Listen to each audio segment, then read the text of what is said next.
नमस्कार दोस्तों, स्वागत है आप सभी का आपके अपने YouTube चैनल चुरू क्लासेज पर। तो दोस्तों आज हम आप लोग बीच आरपीएससी सेकंड ग्रेड की शिक्षा मनोविज्ञान की क्लास लेकर आ गए हैं। जी हाँ दोस्तों, हम आप लोगों के बीच शिक्षा मनोविज्ञान के मोस्ट क्वेश्चन लेकर आए हैं। जी हाँ दोस्तों, वेरी मोस्ट क्वेश्चन लेकर आए हैं। आपको क्या करना है, आपको क्लास को शुरू से लेकर अंत तक जरूर देखना है और चैनल को सब्सक्राइब कर लेना है। ठीक है दोस्तों, चुरू क्लासेज पर आपको सेकंड ग्रेड के लिए Rajasthan GK, Rajasthan current GK, model paper, शिक्षा मनोविज्ञान, विश्व का भूगोल सारी क्लासें आपको मिल रही है। तो आपको क्या करना है, आपको चुरू क्लासेज को सब्सक्राइब कर देना है। ठीक है दोस्तों, चुरू क्लासेज सेकंड ग्रेड को पूर्ण रूप से समर्पित चैनल है। ठीक है, इस चैनल पर आपको सिर्फ और सिर्फ सेकंड ग्रेड की क्लास मिलेगी।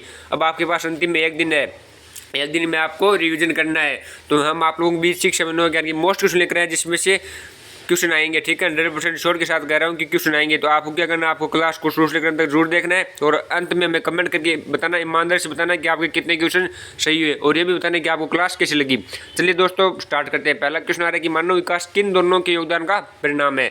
कि मानव विकास किन के योगदान का परिणाम है दोस्तों। एक नंबर ऑप्शन विभाग के दबाव का भी है, सामाजिक एवं सांस्कृतिक कारकों का, डी है वंश क्रम एवं वातावरण का, और डी है इनमें से कोई नहीं। तो दोस्तों इसका राइट आंसर हो जाएगा ऑप्शन नंबर सी, वंश क्रम एवं वातावरण का मानव विकास इनके योगदान का परिणाम है। ठीक है, अगला प्रश्न देखते हैं। अगला प्रश्न आ रहा है कि निम्न में से कौन पियाजे के अनुसार बौद्धिक विकास का निर्धारित तत्व नहीं है। कि निम्न में से कौन पियाजे के अनुसार बौद्धिक विकास का निर्धारित तत्व नहीं है। एक नंबर ऑप्शन सामाजिक संचरण, बी है अनुभव, सी है संतुलन, डी है इनमें से कोई नहीं। तो दोस्तों इसका राइट आंसर हो जाएगा ऑप्शन नंबर ए, पियाजे के अनुसार बौद्धिक विकास का निर्धारित तत्व कौन सा नहीं है, सामाजिक संचरण नहीं है। ठीक है, अगला प्रश्न देखते हैं। अगला प्रश्न आ रहा है कि समस्या के अर्थ को जानने की योग्यता, वातावरण के दोषों, कमियों एवं युक्तियों के प्रति सजगता विशेषता है। किन की विशेषता है। एक नंबर है प्रतिभाशाली बालकों की, बी है सामान्य बालकों की, सी है सृजनशील बालकों की, डी है इनमें से कोई नहीं। तो दोस्तों इसमें आपका राइट आंसर हो जाएगा ऑप्शन नंबर सी, सृजनशील बालकों की विशेषता होती है। सृजनशील बालकों की विशेषता क्या होती है कि वो समस्या के अर्थ को जानते हैं, वातावरण के दोषों को, कमियों एवं युक्तियों के प्रति सजग रहते हैं। यही उनकी विशेषता होती है। किनकी, सृजनशील बालकों की होती है। ठीक है, अगला प्रश्न देखते हैं। अगला प्रश्न आ रहा है कि एक कॉलेज जाने वाली लड़की ने कोट को फर्श पर फेंकने की आदत डाल ली। लड़की की मां ने उससे कहा कि कमरे के बाहर जाओ और कोट को खूंटी पर टांगो। लड़की अगली बार जब घर में प्रवेश करती है तो वह अलमारी की तरफ जाती है और कोट को हाथ में लेकर खूंटी पर टांग देती है। यह किसका उदाहरण है दोस्तों। एक नंबर ऑप्शन श्रृंखलागत अधिगम का, बी है उद्दीपन अनुक्रिया अधिगम का, सी है प्रत्यय अधिगम का, डी है इनमें से कोई नहीं। तो दोस्तों इसमें आपका राइट आंसर हो जाएगा ऑप्शन नंबर ए, श्रृंखलागत अधिगम का। श्रृंखलागत अधिगम क्या कहता है कि जो मतलब आदत होती है ना, उस आदत को सुधारना श्रृंखलागत अधिगम है। ठीक है, अगला प्रश्न आ रहा है कि जिस प्रक्रिया में व्यक्ति दूसरों के व्यवहार को देखकर सीखता है, न कि प्रत्यक्ष के अनुभव को कहा जाता है। यानी जिस प्रक्रिया में व्यक्ति दूसरों के व्यवहार को देखकर सीखता है, बल्कि अपने अनुभव को देखकर नहीं सीखता, दूसरों के व्यवहार से सीखता है, तो इसे क्या कहा जाता है दोस्तों। एक नंबर ऑप्शन सामाजिक अधिगम, बी है अनुबंधन, सी है प्रायोगिक अधिगम और डी है आकस्मिक अधिगम है। तो दोस्तों इसमें आपका राइट आंसर हो जाएगा ऑप्शन नंबर ए, सामाजिक अधिगम। हाँ, सामाजिक अधिगम कहते हैं इसे, जो दूसरे व्यवहार को देखकर सीखता है, न कि अपने अनुभव को। तो अगला ऑप्शन आ रहा है कि अधिगम निरोगम का लक्षण है। कि अधिगम निरोगम का लक्षण है। एक नंबर ऑप्शन है भागनी प्रवृत्ति होना, बी है शांत होना, सी है उदाहरण संबंधी बाधा तथा विकार, और डी है विप्रेरणा का अभाव। तो दोस्तों इसमें आपका राइट आंसर हो जाएगा ऑप्शन नंबर सी, उदाहरण संबंधी बाधा या फिर विकार अधिगम निरोगम का लक्षण है। ऑप्शन नंबर सी इसका राइट आंसर हो जाएगा। अगला प्रश्न आ रहा है कि अधिगम को प्रभावित नहीं करता इसे कहते हैं। जो अधिगम को प्रभावित नहीं करता उसे क्या कहते हैं। एक नंबर ऑप्शन संचार के साधन, बी है समवेशक समूह, सी है अध्यापक, डी है परिपक्वता आयु। तो दोस्तों इसमें आपका राइट आंसर हो जाएगा ऑप्शन नंबर डी, परिपक्वता एवं आयु कहते हैं। जो अधिगम को प्रभावित नहीं करता उसे परिपक्वता एवं आयु कहते हैं। अगला प्रश्न आ रहा है कि एक क्रिकेट खिलाड़ी अपनी गेंदबाजी के कौशल को विकसित कर लेता है, यह खिलाड़ी अपने बल्लेबाजी के कौशल को विकसित नहीं कर पाता। यानी एक चीज़ पर ध्यान देता है, जो उसकी कौशल, जो गेंदबाजी में उसका मन है तो गेंदबाजी की तरफ ध्यान देगा, अपने गेंदबाजी कौशल को तो मजबूत कर लेगा, लेकिन बल्लेबाजी कौशल विकसित नहीं कर पाता है। इसे क्या कहते हैं दोस्तों। यानी जो एक चीज़ है उस पर फोकस करना, दूसरी चीज़ पर फोकस नहीं करना, उसे क्या कहते हैं दोस्तों। एक नंबर ऑप्शन विद्यात्मक प्रशिक्षण अंतरण, बी है निषेधात्मक प्रशिक्षण अंतरण, और सी है शून्य प्रशिक्षण अंतरण, डी है इनमें से बी। दोस्तों इसका राइट आंसर जाएगा ऑप्शन नंबर सी, हाँ शून्य प्रशिक्षण अंतरण। यानी शून्य है वो दूसरे के प्रति शून्य है ना, हाँ शून्य प्रशिक्षण अंतरण। अगला प्रश्न आ रहा है कि गिलफोर्ड ने अभिसारी चिंतन पद का प्रयोग किसके समान अर्थ में किया। कि गिलफोर्ड ने अभिसारी चिंतन पद का प्रयोग किसके समान अर्थ में किया है। किसका समान अर्थ ये होगा, अभिसारी चिंतन पद का होता है वही समान अर्थ उसका होगा। तो इसका राइट आंसर क्या हो जाएगा दोस्तों। एक नंबर ऑप्शन बुद्धि, बी है सृजनात्मकता, सी है बुद्धि एवं सृजनात्मकता, डी है इनमें से कोई नहीं। तो दोस्तों इसमें आपका राइट आंसर हो जाएगा ऑप्शन नंबर बी, हाँ सृजनात्मकता अर्थ क्या होता है, अभिसारी चिंतन पद होता है। ठीक है, अगला प्रश्न है कि रक्षा तंत्र बहुत सहायता करता है। कि रक्षा तंत्र बहुत सहायता करता है हिंसा से निपटने में, दबाव से निपटने में, थकान से निपटने में, या फिर अजनबियों से निपटने में। तो हिंसा रक्षा तंत्र हमारी सहायता किसके लिए करता है, दबाव से निपटने में। तो ऑप्शन नंबर बी इसका राइट आंसर हो जाएगा। अगला प्रश्न देखते हैं। अगला प्रश्न देखते हैं। अगला प्रश्न आ रहा है आपका कि निम्न में से कौन सा तरीका प्रत्यक्ष समायोजन का है? कि निम्न में से कौन सा तरीका प्रत्यक्ष समायोजन का है? एक नंबर ऑप्शन है प्रक्षेपण, बी है दमन, सी है प्रतिगमन, डी है लक्ष्यों का प्रतिस्थापन। तो दोस्तों इसमें आपका राइट आंसर हो जाएगा ऑप्शन नंबर डी। हाँ, कौन सा तरीका प्रत्यक्ष समायोजन का है? लक्ष्यों का प्रतिस्थापन है, प्रत्यक्ष समायोजन का तरीका है। अगला प्रश्न आ रहा है कि हस्तशिल्प की शिक्षा दी जानी चाहिए, कि हस्तशिल्प की शिक्षा किसे दी जानी चाहिए? एक नंबर ऑप्शन है मंद बुद्धि बालक को, बी है पिछड़े बालक को, सी है सामान्य बालक को, डी है प्रखर बुद्धि के बालक को। तो हस्तशिल्प की शिक्षा किसे दी जानी चाहिए दोस्तों? हस्तशिल्प की शिक्षा मंद बुद्धि के बालक को दी जानी चाहिए। ऑप्शन नंबर ए इसका राइट आंसर हो जाएगा। ऑप्शन नंबर ए इसका राइट आंसर हो जाएगा। अगला प्रश्न देखते हैं। अगला प्रश्न है कि छात्रों में चोरी करने की आदत को कैसे दूर किया जा सकता है? एक नंबर ऑप्शन है बालक को परितोषित करके, बी है उदाहरण देकर, सी है ताड़ना देकर और डी है सजा देकर। तो दोस्तों इसमें आपका राइट आंसर कौन सा हो जाएगा दोस्तों? हाँ, इसका राइट आंसर कौन सा हो जाएगा दोस्तों? देखते हैं, एक मिनट।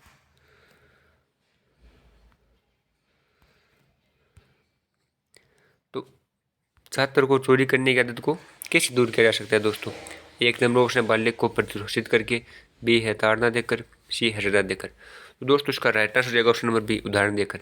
हाँ, बालक चोरी कर रहा है तो उसकी आदत को हम कैसे दूर करेंगे? उदाहरण देंगे कि ये गलत बात है। अगला प्रश्न आ रहा है कि सशक्त अभिप्रेरणा सीखने का प्रभावशाली घटक है।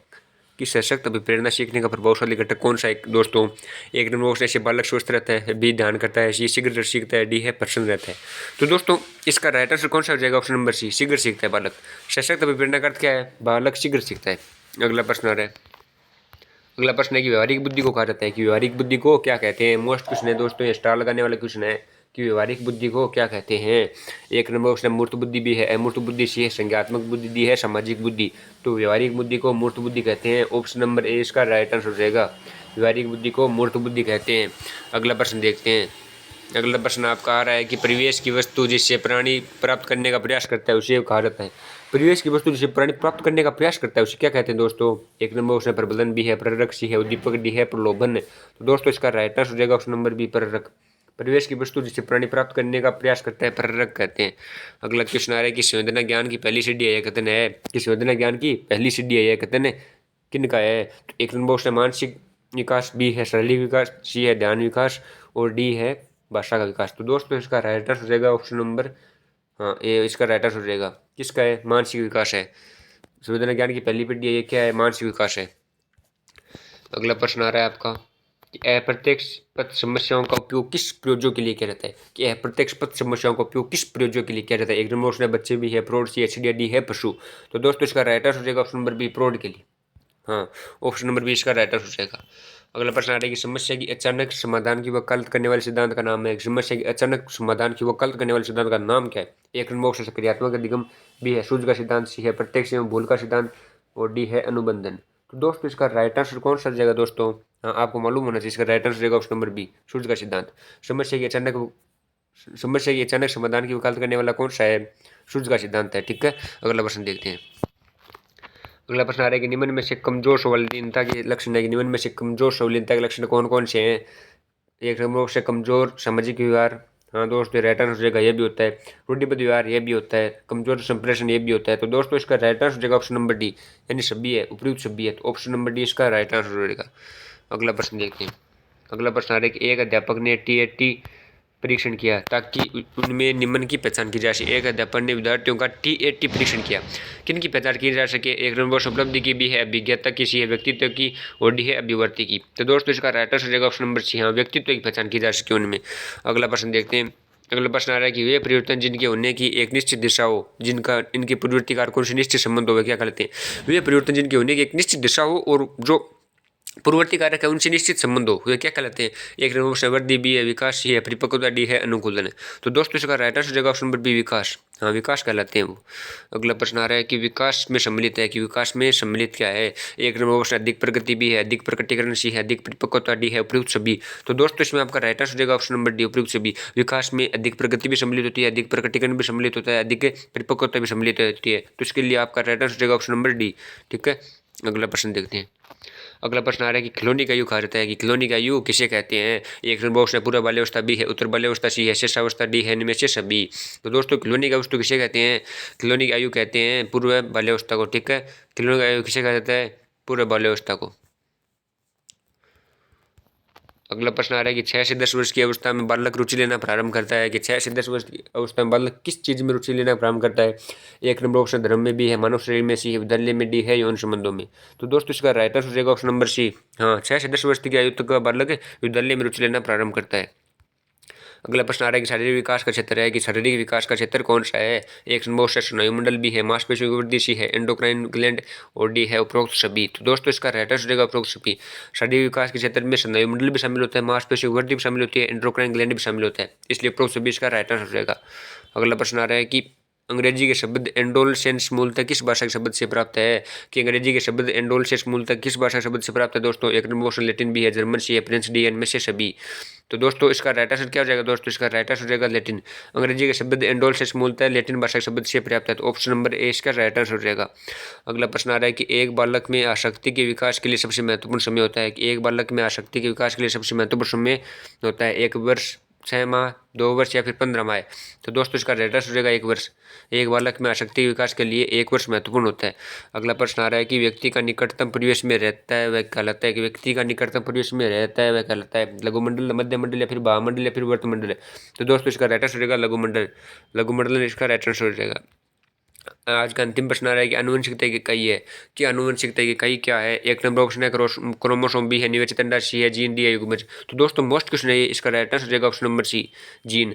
आनुवंशिकता की इकाई क्या है, जीन है। ठीक है, तो दोस्तों आज की क्लास यहीं पर समाप्त होती है। आप हमें कमेंट करके जरूर बताना आपको क्लास कैसी लगी, आपकी कितनी क्वेश्चन सही हुई है।